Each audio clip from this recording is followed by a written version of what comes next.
regionalism arise. The love for one's province turns morbid due to this kind of excessive regional pride. The love for one's province मतलब it is natural, मतलब हम अपना जो reason है या फिर अपना जो रिलीजन है, ओके, उस चीज का हमको गर्व रहता है, हम वो उस चीज के लिए हमारा ज्यादा लगाव रहता है, ओके, हम उस चीज को ज्यादा प्यार करते हैं, okay. Love for our region, our religion, our community, that is a natural thing, okay.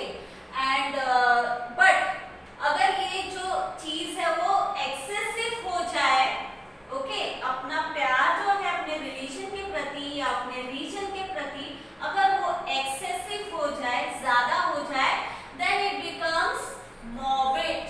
Morbid means abnormal, okay. तो वो चीज है ना abnormal हो जाता है, okay. It is natural to feel love for one's province, but it should not become abnormal, okay. अपने reason के प्रति प्यार होना, उस रीजन के ऊपर गर्व करना, it is a natural thing, it is a good thing, but it should not be excessive. अगर वो excessive हो गया तो वो जो condition है it becomes abnormal. Regionalism thrives on regional imbalance in development. Okay, regionalism कब grow करता है, कब बढ़ता है, जब regional imbalance होता है development में, okay. Now एक country है, एक country में अलग-अलग region है, okay. अभी सारे region में equally development हो जरूरी नहीं है, according to the geographical features या फिर वहाँ पर available resources, उस हिसाब से region का development होता है. And also government जिस region के ऊपर focus करती है develop करने के लिए, उन region के ऊपर development होता है. तो ये जो regionalism है वो क्यों grow करता है, जब regional imbalance होता है development में, जब imbalance होता है region में, then regionalism thrives. In the post-independence period, some states remained backward. For example, states like Maharashtra, Gujarat, Punjab, Tamil Nadu developed economically and industrially. Now, when British rule was there, they focused in developing cities more and they neglected the villages. Obviously, imbalance उधर ही create हो जाता है, ठीक है. तो cities, develop होते हैं और जो villages है वो backward रहते हैं.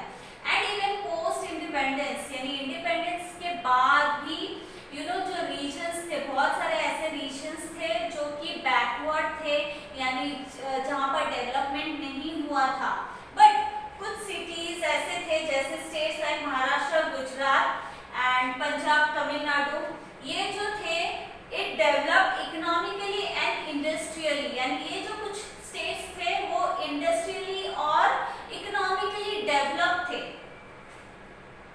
Whereas states like Odisha, Bihar, Assam remained undeveloped economically and industrially. वैसे ही बाकी के कुछ states जैसे ओडिशा, बिहार, आसाम, ये जो कुछ states थे वो develop नहीं हुए, ना ही industrially ना ही economically develop हुए, okay. Economic development and reforms are the foundation of progress. As a result, the states that develop economically can also achieve progress in other areas like education, health and culture.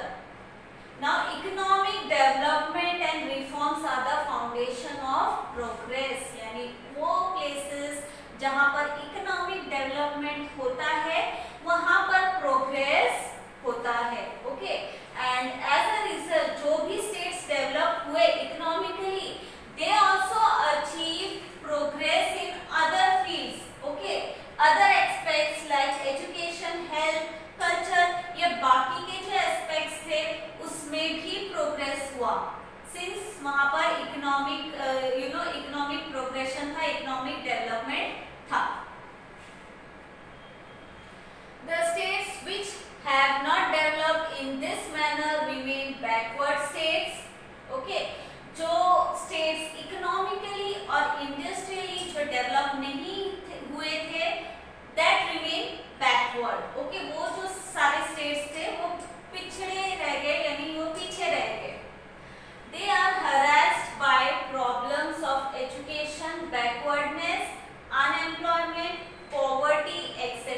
नहीं रहता, तो इसलिए उनको ये सारी जो चीजों का प्रॉब्लम्स फेस करने पड़ते हैं उनको.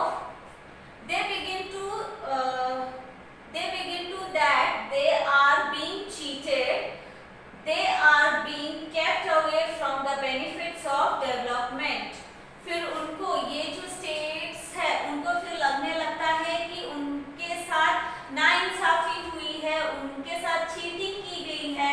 ओके, एंड ये जो ये जो उनकी फीलिंग है, ओके, जो उनको लगता है कि चीटिंग हुई है, and they are kept away from the benefits of development. Okay, उनके साथ पार्शलिटी हुई है, यानी कुछ कुछ स्टेट्स के ऊपर ही ध्यान गया है, उसको डेवलप किया गया है, एंड कुछ स्टेट्स के ऊपर ध्यान नहीं दिया गया है. तो उनको फिर ऐसी फीलिंग होने लगती है जैसे उनके साथ चीटिंग हुआ है, उनके ऊपर ध्यान नहीं दिया जा रहा है.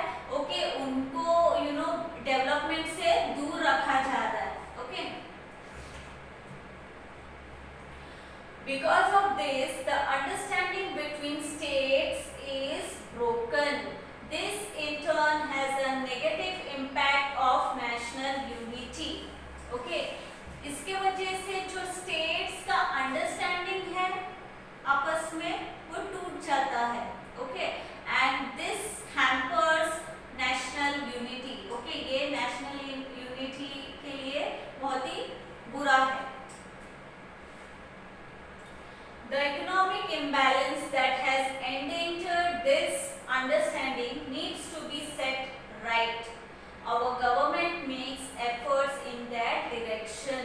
यानी जो ये इकोनॉमिक इम्बैलेंस है स्टेट्स के बीच, ओके, जिसके वजह से ये अंडरस्टैंडिंग हुई है, यानी जो अनबन हुआ है स्टेट्स के बीच, जो अंडरस्टैंडिंग है वो बॉन्डिंग नहीं है. ओके, वो एक दूसरे को नहीं समझ रहे, इसके वजह से ये रीजनलिज्म अराइज होता है. And this need to be set right, मतलब इस चीज के ऊपर ध्यान देना जरूरी है, इसको सॉल्व करना जरूरी है. Okay, and our government is making effort in this direction. Regionalism can affect developed as well as undeveloped states. Okay, regionalism जो है वो दोनों को अफेक्ट करता है, developed states as well as undeveloped states. The people of developed states begin to believe that they are superior due to their superior history and culture, and hence they have developed that much. जो developed state के जो लोग हैं उनमें फिर घमंड आ जाता है, उनको फिर ऐसे लगने लगता है कि हमारा स्टेट वो सुपीरियर है बाकी के स्टेट से, क्योंकि हमारा स्टेट डेवलप्ड है. ओके, और उसका डेवलप्ड हिस्ट्री है, सुपीरियर हिस्ट्री है एंड कल्चर है, एंड जिसके वजह से हमारा स्टेट डेवलप्ड है. ओके, ये उनके ऊपर ये प्राइड आने लगता है. Then they begin to look down upon the people of underdeveloped regions. They are not willing to share the benefits of development with the backward states. ठीक है, यानी जो अंडरडेवलप्ड स्टेट्स है उनको वो है ना अलग नजरिए से देखने लगते हैं, उनको इंफीरियर वो समझते हैं. ओके, एंड वो जो डेवलप्ड स्टेट्स है वो अपना बेनिफिट्स जो अनडेवलप्ड स्टेट्स के साथ शेयर नहीं करना चाहती. Okay, they don't want to share their benefits to undeveloped states.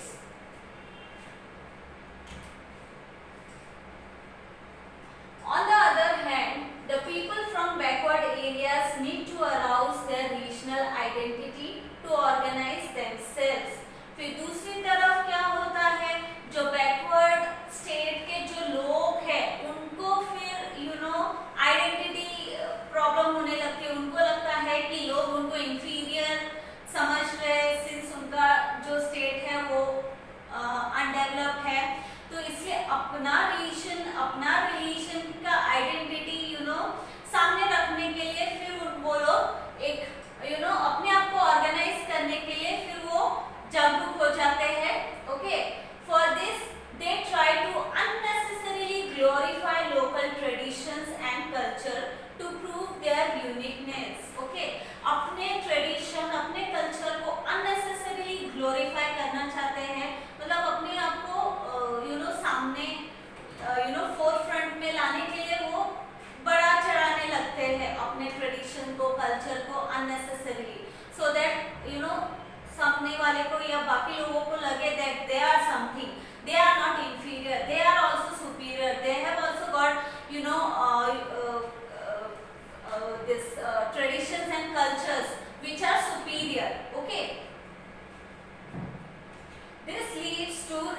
regionalism.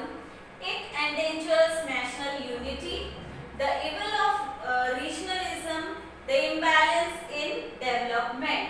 Okay, this leads to regionalism. जब ये कंपटीशन होने लगती है दोनों स्टेट्स के बीच, ओके, कि कौन सुपीरियर है कौन इंफीरियर है, और अपने ही ट्रेडिशन और कस्टम्स को ग्लोरीफाई करने लग जाते हैं, that leads to regionalism and this endangers national unity. इसके वजह से क्या होता है, नेशनल यूनिटी के ऊपर खतरा आता है, ओके, वो खतरे में रहता है.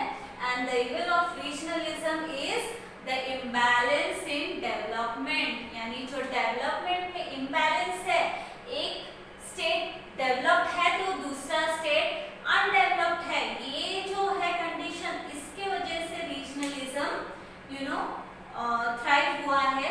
इसलिए इट इज वेरी इंपॉर्टेंट कि ये जो इम्बैलेंस है उसको खत्म किया जाए और बैलेंस लाया जाए. We have studied a few challenges that India is facing.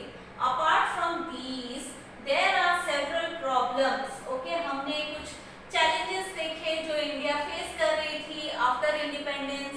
Okay, जैसे नेशनलिज्म, कम्युनलिज्म, या फिर issues of north east India and regionalism. ये सारे इश्यूज तो थे ही.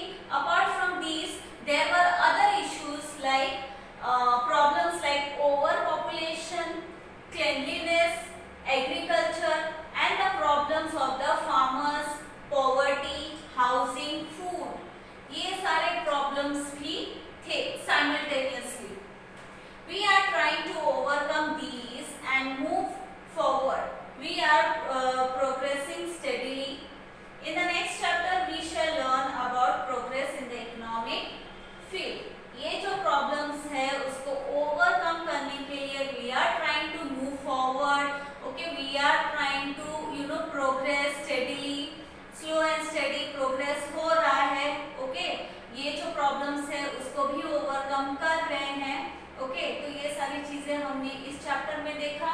अगले चैप्टर में हम क्या देखेंगे, progress in the economic field. Economic field में क्या डेवलपमेंट हुआ, that we are going to see in the next chapter.